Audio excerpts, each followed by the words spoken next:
Gordon always pulled the big express. He was proud of being the only engine strong enough to do so. It was full of important people, like Sir Topham Hatt, and Gordon was seeing how fast he could go.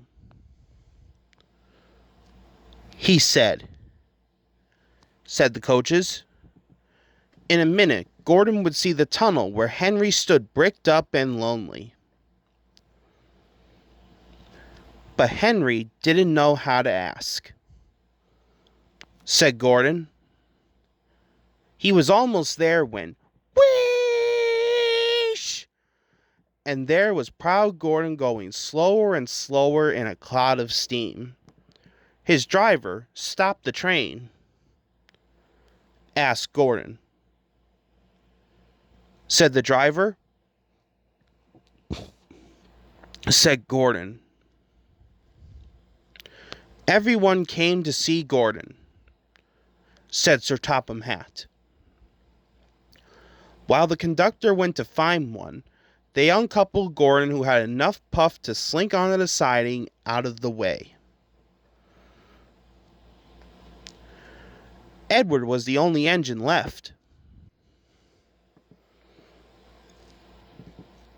Said Gordon. Kind Edward puffed and pushed and pushed and puffed, but he couldn't move the heavy coaches. Said Gordon. Said Sir Topham Hatt. Said Henry. When Henry got up steam, he puffed out. He was dirty and covered with cobwebs. He groaned. Said Sir Topham Hatt. When Henry came back, he felt much better. Then they coupled him up. Said Edward. Said Henry. They puffed together. Said Edward and Henry. Sang the coaches. Everyone was excited. Sir Topham Hatt leaned out of the window to wave at Edward and Henry.